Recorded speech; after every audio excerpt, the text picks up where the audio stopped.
My name is Chef Lucas and welcome back to my kitchen. And in today's episode we're going to be making some homemade tenderloins.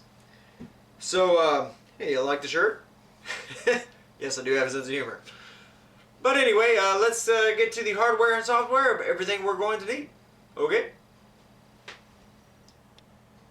Okay, this, as far as the hardware is concerned, we're going to need something to kind of weigh them out. You don't really need this. This is optional, but I just happen to have a digital scale. So, you're going to need something to weigh out tenderloins, but you don't have to. We can go by thickness of cut. You're going to need either saran wrap or a big plastic baggie, the gallon size. You're going to need a mallet to pound the crap out of these things with. A whisk to whisk up your egg wash. A knife and a cutting board, obviously, because you got to cut the pork loin.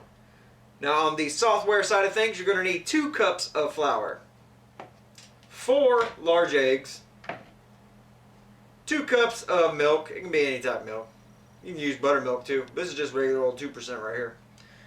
You're going to need 1 box of panko flakes. Now, if you guys don't know what panko flakes are, they're a Japanese breadcrumb. Especially, it's bread pushed through a special kind of screen. And you actually cannot make these at home. So these are something you will have to purchase.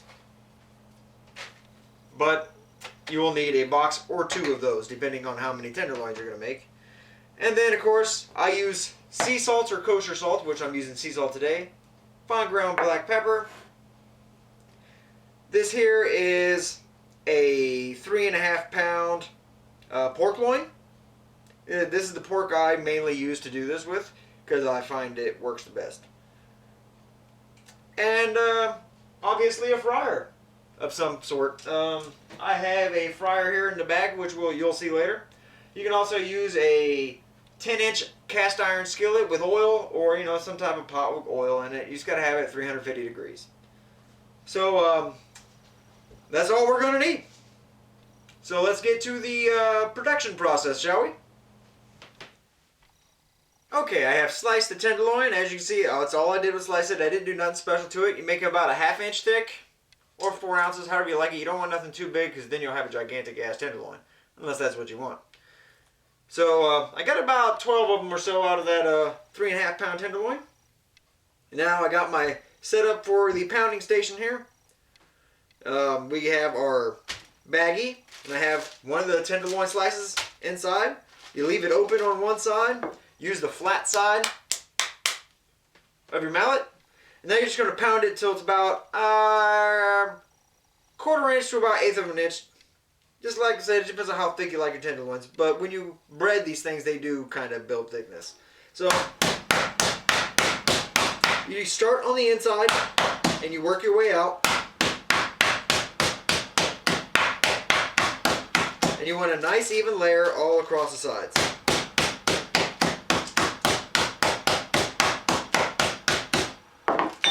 Now you see that little tenderloin that I just had is now a really big. There we go. That's going to be one really big tenderloin. So that's a good thing. If you want smaller tenderloins, just cut them smaller to about 2 ounces, and then those what you get for pork loin fritters. But that's what I'm going for right now. So now I got 11 more of these to go. So, and as you can see, it is very thin, about 1/8 of an inch to 1/4 inch of thick. And that's what you want. So let's skip to the next part of this, shall we? Okay, now I have my tenderloins pounded out.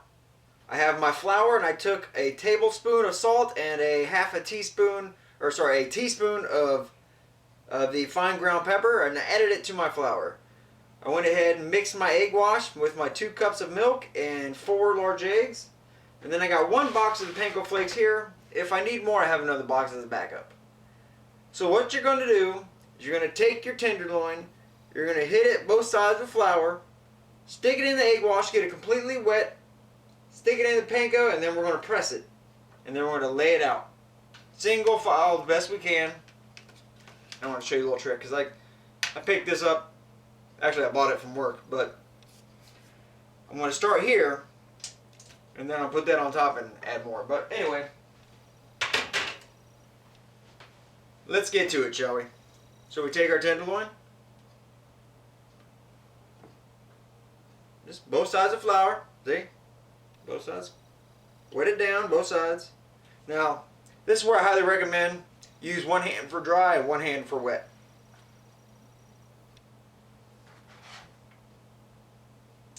Take it out of the egg wash, just shake it off a little bit. Kind of toss it around in the bread coatings. Now you're going to take some coating, or the breadcrumbs, and you're going to put some on top, and you're going to press this thing down with the palm of your hand. Okay? And it's going to make it a little bit bigger. You don't need it completely coated in Japanese breadcrumbs. And that's your finished product. Alright? See, look at that. Nice, isn't it? And then you just do that however many more times you got. Instead of the panko, you can use regular breadcrumbs or Italian breadcrumbs. I just like the panko. It comes out crispier, crunchier, and then you can season the flour however you want. I just use salt and pepper. Sometimes I add garlic. But that's it. That's the process. So we're going to skip the next 12, and then I will see you in a minute. Because this is going to get messy. Okay, it looks like I got 15 out of that, not a dozen. So you're going to get roughly 15 out of a 3.5 pound pork loin. But this is the end result right here. See? I got 5 on top. I got the rack with 6 on the bottom. And then I got another sheet right here. Now, what I do with these is I freeze them. You can cook them as is, or you can freeze them down. Now, I'm going to be cooking one for you just because I'm hungry. And it's lunchtime. And I want to show you guys how to cook it. But it's very easy. But once you do, or once you got these done, just throw them in the freezer, and once they're all the way frozen, all you have to do is bag them up in gallon-sized baggies and keep them that way in the freezer, and they'll stay for 6 months to a year. But they don't last that long in my refrigerator. So, anyway, these are going to go in the freezer. Okay, so I have my fryer set at 350 degrees. I have my plate with the paper towels on it for the finished goods. And I have my basket ready to go. This is like a 3.5, 4-quart fryer. I like this type of fryer just because it's very easy cleanup, and you can keep it looking good for a very long time. So, all you have to do, drop your basket into the fryer, and then slowly, with one hand, gently drop your tenderloin in. And make sure when you drop it, you're dropping it away from you. That way it doesn't splash you. So now, with a thawed tenderloin, it's going to take roughly 2 minutes. For a frozen one, it's going to take 3 to 3.5. So, there's our 2 minutes, and I will see you in 2 minutes. Alright, so it's almost done. As you can see, it's floating. Just because it's floating doesn't mean it's done. Once it starts to get a really good, beautiful golden like it is though, it's almost there. The timer's about to go off.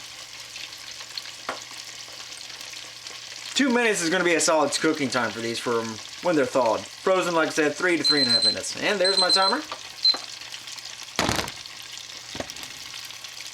Let me hit the camera.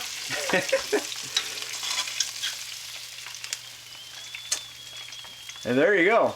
Look how beautiful that is. Awesome, huh?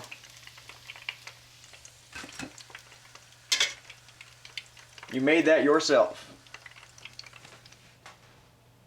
Okay, so there you have it.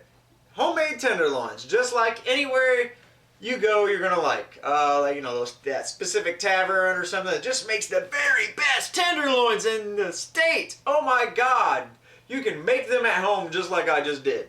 You can use Japanese breadcrumbs like I do. You can use regular breadcrumbs. You can use cracker crumbs. You can use whatever you want. You can use flavored crumbs like the Italian ones or whatever. It doesn't matter. I just use plain old Japanese breadcrumbs because it gives you the best texture and the best flavor in my opinion. So, there you have it. Beautiful tenderloins made right in your kitchen. I suggest making a lot of these at a time just because, as you can see, it gets quite messy and it is a little bit of a process, and you can freeze them down with no problem. So, and I'm not a guy who likes to freeze everything, but I only freeze things that I know will last and will hold their textures and whatnot in the freezer. So, anyway, thank you for joining me. And welcome back to my kitchen. And hit that subscribe button if you're new to the channel.